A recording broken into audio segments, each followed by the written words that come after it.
Go again.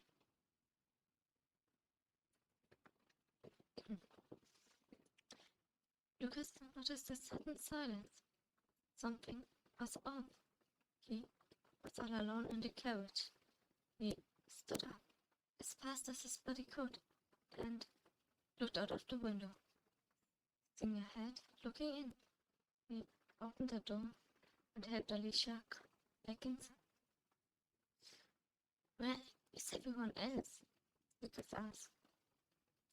Alicia looked at him, trying to make sense of it. I don't know.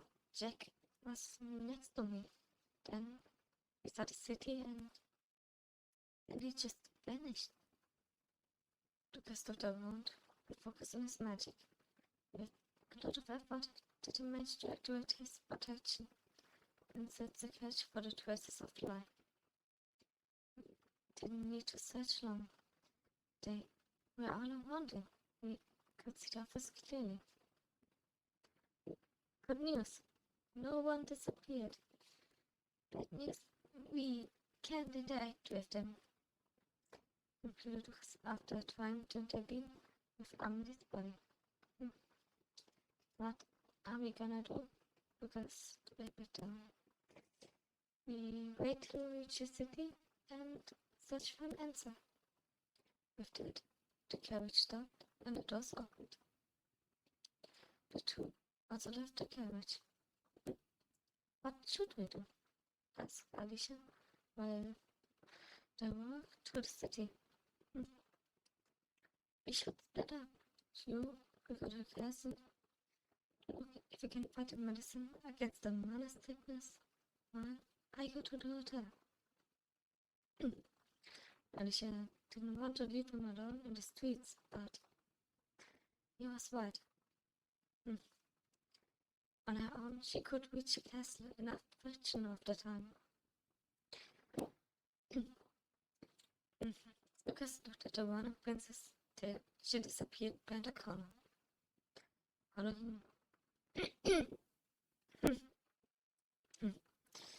Allowing himself to lose his composure. After regaining control of his body, did he move on, dragging himself to the marketplace of the city. As he expected, there was someone waiting for him. Shadow stood there, looking at his target. Magic filled the air as three fireballs charged and attacked.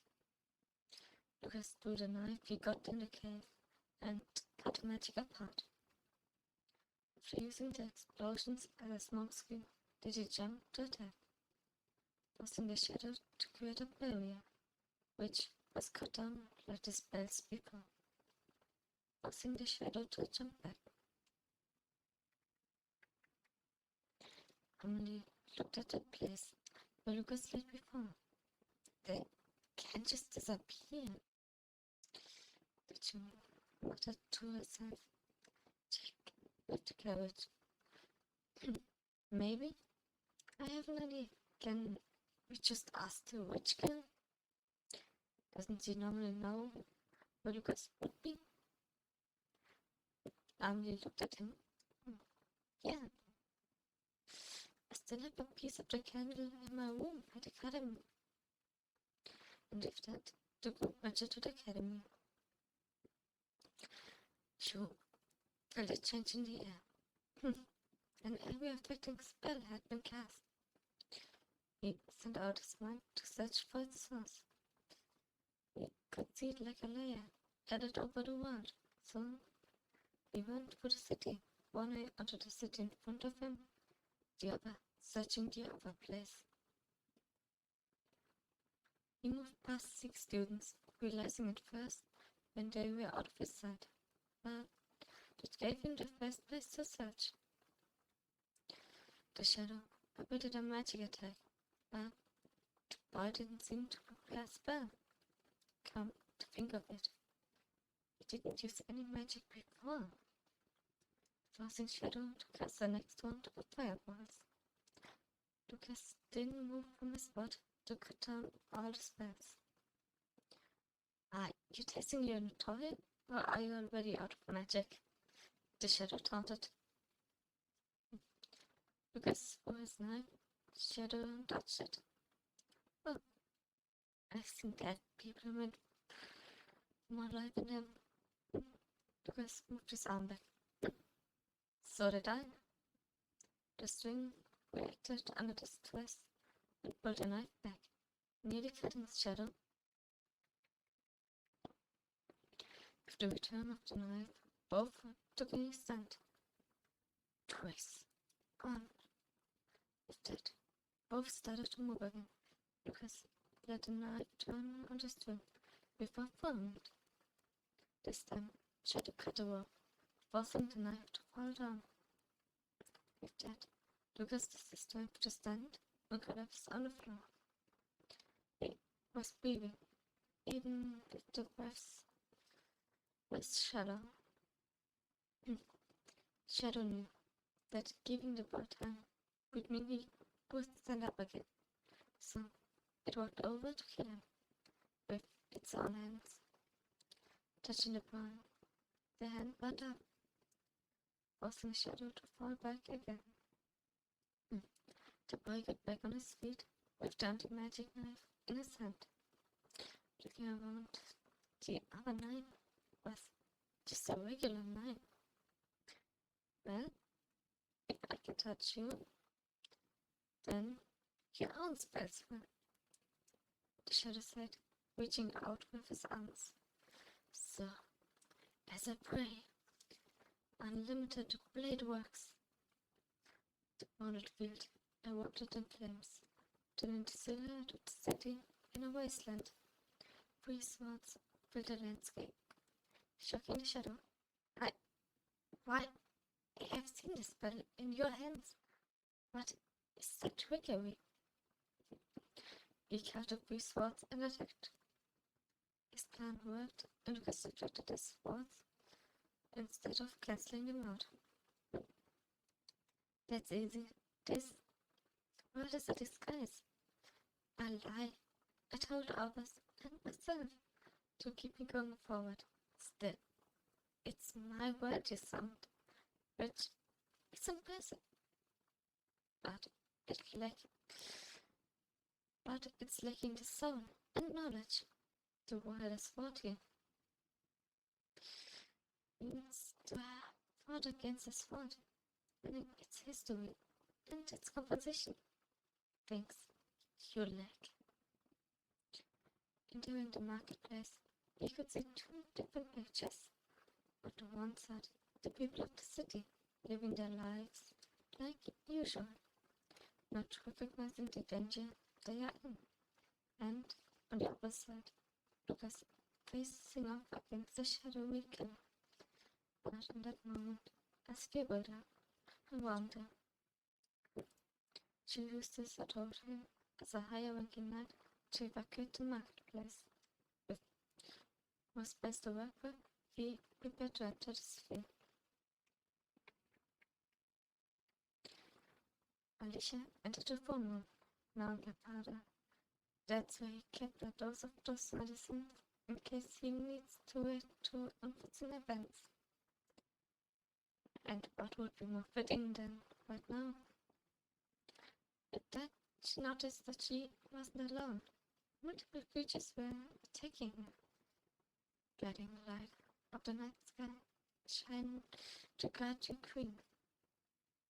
With that, the magic ran wild and transformed her dress into a magically infused armor and a bow. She took aim and fired. In less than a minute, did she beat the 12 creatures around her, leaving only the big one next to the throne. Something about it seemed off, but she didn't have the time to think about it. She had to fulfill her mission. The creature was ignoring her. Good for her, she thought and took aim, planning to cut through the neck. The arrow went on its journey. A step issued to the emptiness of this world. The blood-red sky disappeared, like the blue sky appeared. You know, I would have been dead if you waited a bit more, but this is my world. couldn't come here on my own. Since I'm still lacking any kind of magic. But in this world, I don't need magic to defeat you. With that, he stretched out his arm. I finally will. I will defeat your strongest. Hurled from a stone lunatic. I call my promised victory. Excalibur. A sword formed.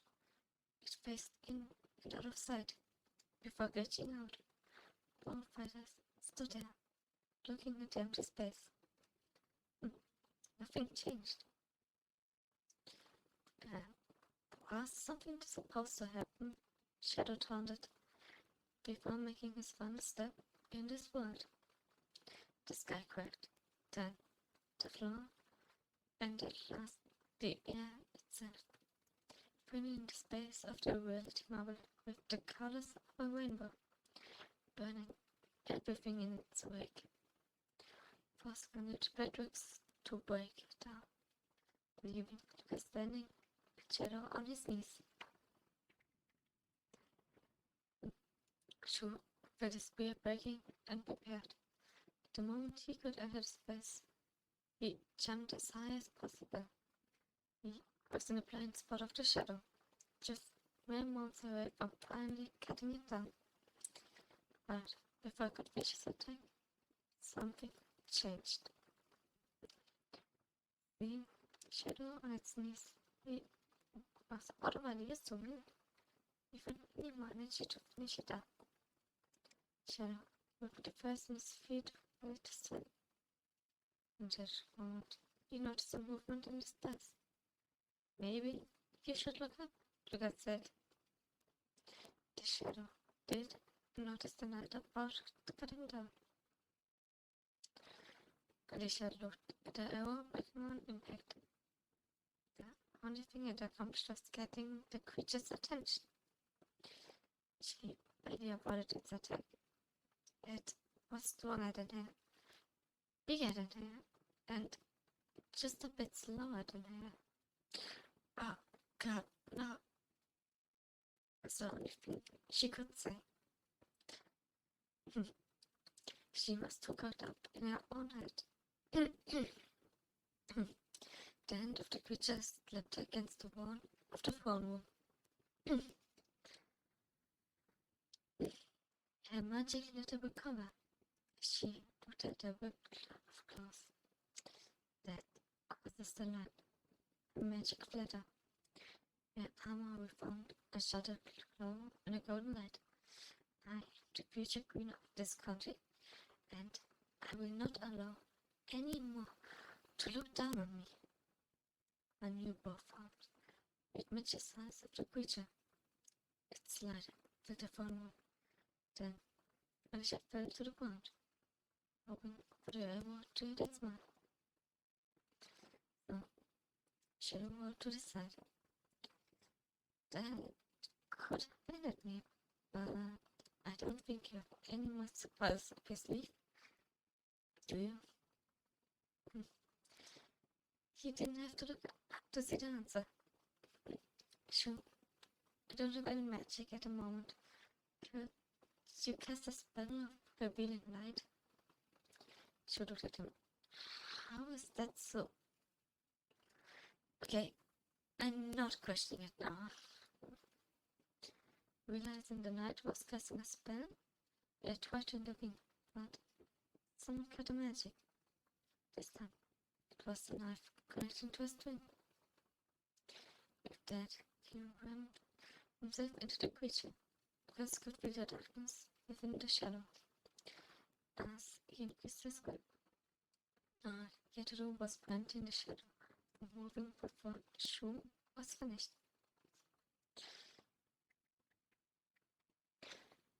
He felt the light hidden in the darkness. The chant ended. The light exhaled from Shu, bridged the darkness around the shadow, revealing a blue light.